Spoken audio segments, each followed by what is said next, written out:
Hey everybody, welcome back. I'm Hades on holiday, and this is the Pokemon Scarlet surprise trade only Nuzlocke, because I thought, sure. So here's a little recap. We went through the 2 motherfucking hours of intro stuff that we need before we can actually get to the challenge, wherein we met all of our bestest pals, like Hot Single MILF, Stern Pansexual, War Criminal, Vroom Vroom the Dinosaur, and Iron Chef McNeeds Therapy. From there, our path was very simple. We took our beloved starter, South Province Area 1 encounter, and Pokopath encounter, hurled them into a portal, and that was the team. Fern, Alex, and Fluffaluf, except Fluffaluf died for reasons that we couldn't control. Finally, we were able to go to school where we met our final besties, DeviantArtFan95 and Mommy. And now we're finally on our first school assignment, which is to just fuck the hell off. And fuck off we did to go become a Pokemon Master, where we went to South Province Area 2, caught a Hoppip for our next encounter, and we're gonna send it off into a portal to hopefully get something that can help us beat Katie. And that's what we did. So if you didn't see the previous episode, you don't have to watch it. Though I wish you would. Subscribe. And now it's finally time for the moment that probably some of you were waiting for. All right, goodbye, Hoppip. All right, who is it? Who's coming with us? Who's coming with us? Our next Pokemon partner will be... It's a fucking Charmander! Random trade is amazing! Yo! To be honest, I thought this was gonna be like, oh, let's watch Hades try to beat the game with a bunch of really bad Pokemon from Surprise Trade. But the gods have different plans for us, my sweet friends. For we have been blessed with a Pokemon that is not even in the fucking Pokedex. Big ups to Danny for just giving us an event Pokemon. All right, what's next? Gotta name this little fella. Oh no, that's the bee from Sonic, isn't it? Welp, we're too late. Charmy it is. So we have to go out and get Charmy some levels, and we do so by doing push-ups. We did a lot of push-ups, we did a lot of laps around the field, and we leveled up like that. Now look, I know what you're thinking. Look at this level 7 Hoppip. There's no way that it could possibly pose a threat to the ecological picture here, but you're... Anyway, Fern evolved. He's cute. This guy into yo-yos? Oh, yeah, look at that. He fights with a yo-yo. That's cool. He's an edgy boy. With the team looking better than ever and Cortando on the horizon. I was feeling pretty good, so I decided to have myself a little Pokemon battle to celebrate with this guy who's real curious about high school gossip. And I just want to know one thing. Why didn't anybody warn me about this guy? His Homer Simpson dog almost unalived my entire team by biting them. I had to spam potions, and even then I was worried that I would have to sacrifice someone. Who among them would I have to hurl into the snarling maw of American treasure Homer Simpson? Needless to say, things were looking grim. But Fern was able to tank the hits as if to say, King of the Hill is a better show. Niche opinion from Fern, but he was able to open a can of propane on this dog's ass. I don't care how many seasons of television he's been in, Angel. Get that thing a muzzle. Then he has the gall to send in Mudbray, who I don't have a joke for. I'm tired. We have 24 HP. And to make things worse, Mudbray tanked the hit and had a berry? We just had to pray that we could take a hit from this guy before we finish it next turn. But this chump used Iron Defense. Oh, get wrecked, little donkey. But we finally won, and I found a basic joke because he would kind of be like the donkey from Shrek. I didn't say it was a good joke, but we took down Angel the Courier, Destroyer of Worlds. Nuzlocks are stressful. Why didn't anybody tell me this? But now a war-hardened Charmy began to evolve into Charmeleon. At last, we were ready. Or so I thought. Anyway, we went to the Pokemon Center, and then it was finally time to hit up the gym. Within its walls, we found none other than Nemona. But I was not the same starry-eyed Hades that lost Fluffaluf. I fucking fought Angel. That guy's insane. I finally felt ready to face Nemona. But it turns out she just wanted to say hi and that she was so proud of us for walking the same path of blood that she once did. And she gave us a present. I like her. She's fun. So Nemona goes off to do violence to strangers, and we are left in the walls of the Cortondo gym. I just realized that was an O. Where we must embark on an ordeal to prove our mettle as a Pokemon Master.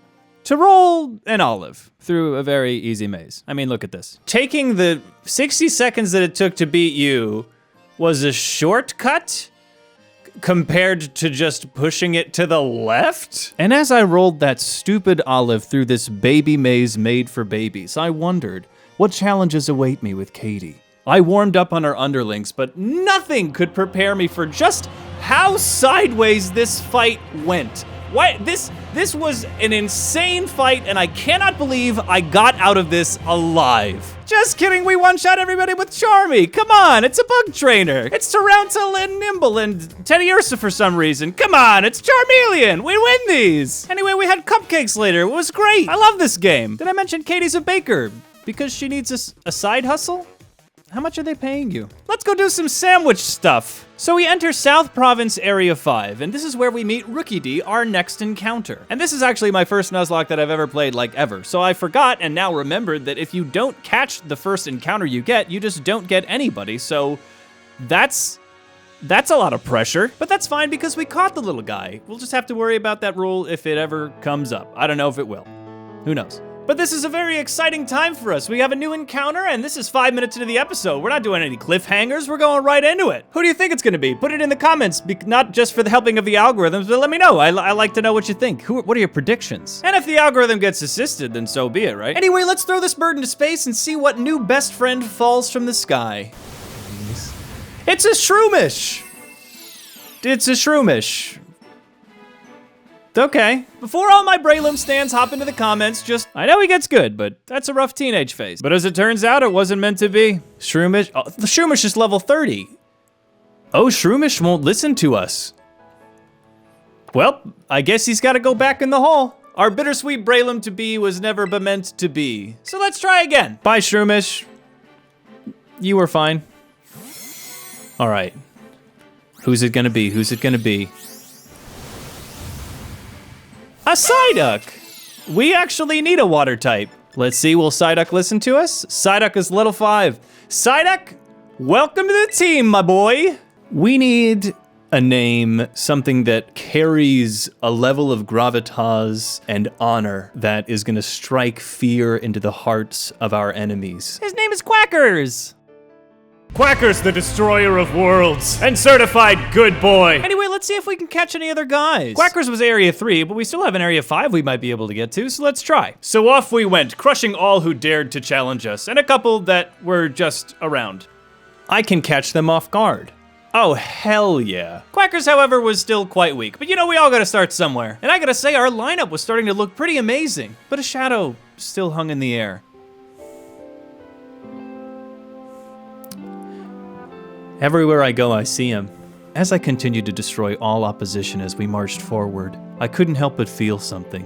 We weren't just carrying the weight of our own dreams on our backs.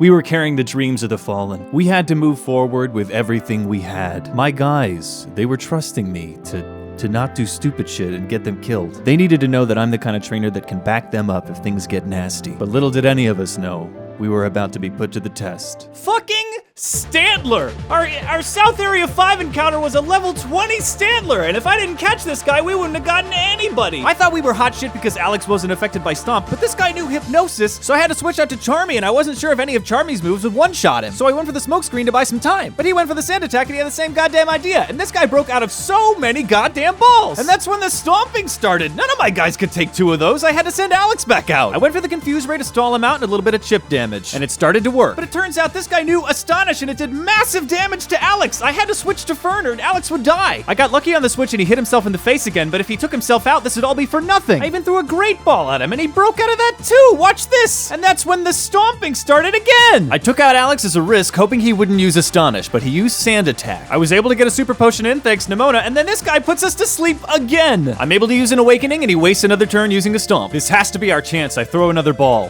1 wiggle. Okay, just 1 wiggle. That turn, he tries Hypnosis and misses. Then he remembers he can kill us very easily with an Astonish, but we get a Hypnosis off, even after he Sand Attacked us. Then we're able to get another Super Potion in. Thank you again, Nimona. We throw another Pokeball. And we don't get any wiggles on that one. Okay, and 1 wiggle. 2 wiggles, and God, okay, he's still asleep. 1, 2.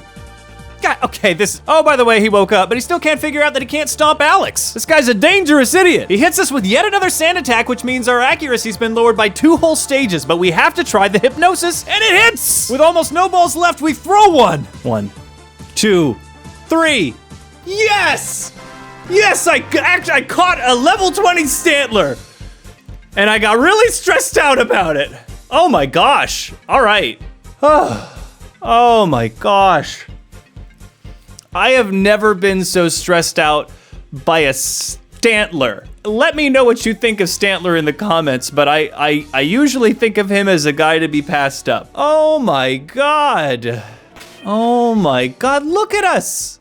We're a mess.